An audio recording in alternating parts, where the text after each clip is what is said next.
Good evening. Health officials are trying to raise awareness of hepatitis, an illness that can attack the liver. They say the disease is particularly high among immigrant communities. So this afternoon, advice was on hand for people attending a major Eid Mellah event in Birmingham, marking the end of the Ramadan period of fasting. The British Liver Trust say research suggests that around 1 in 20 people born in Pakistan and living in the UK have a form of viral hepatitis. There are high rates among those from Africa, China and South Asia. And in Birmingham, according to Public Health England, the prevalence of hepatitis is considerably higher than in England as a whole. And the situation is could potentially get much worse in coming year, with much more people requiring hospital treatment, liver transplant, suffering liver cancer. So we want to prevent that and make sure that people get tested before their liver gets damaged. Hepatitis is an important public health problem that Birmingham has prioritised. And one of the objectives in the strategy was to raise awareness of hepatitis amongst ethnic minorities in Britain.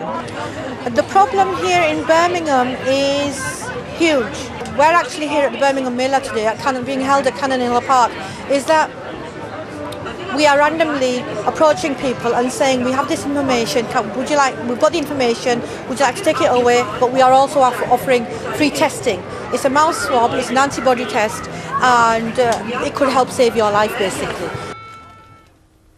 A man's been arrested on suspicion of causing death by dangerous driving after a fatal crash near Solihull.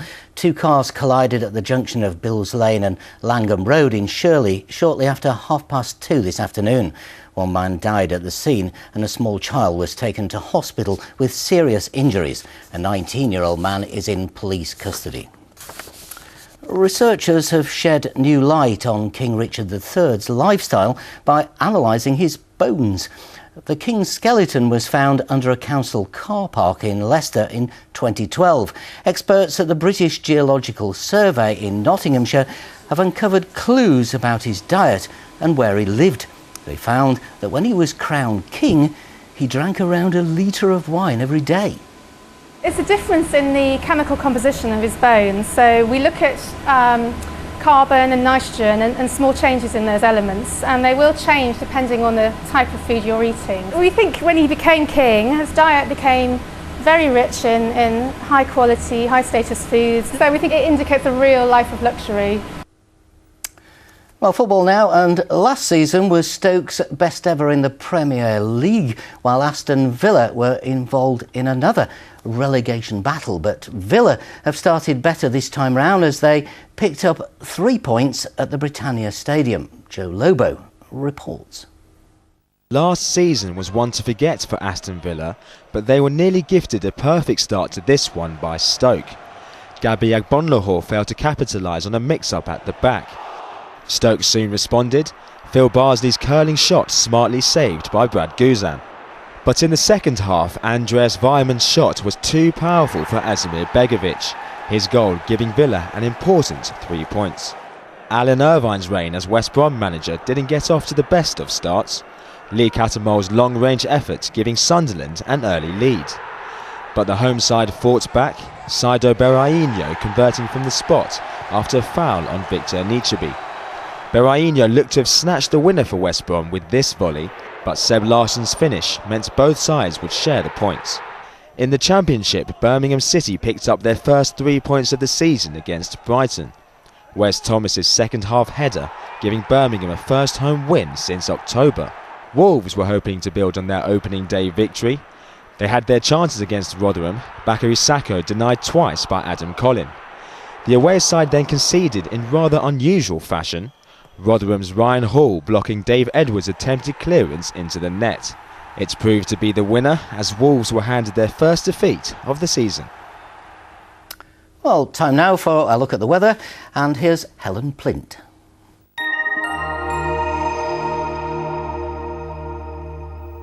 Hello again, good evening.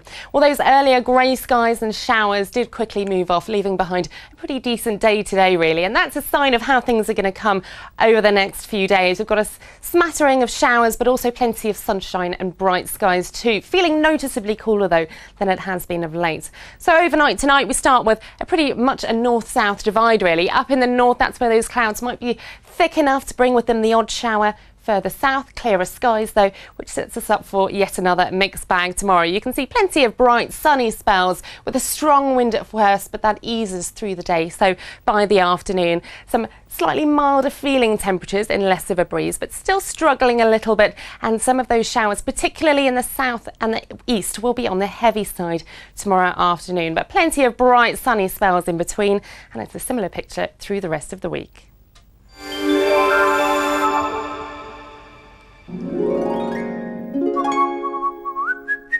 The Pollen Count, sponsored by Checkatrade.com. Checkatrade.com.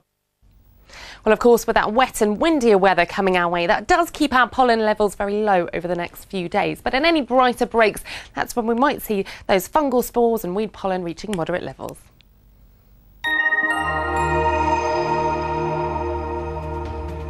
Well, that's it for now. We'll be back from 6 tomorrow with Good Morning Britain. Don't forget, you can always log on to itv.com/central for the latest news. Until then, have a very good evening.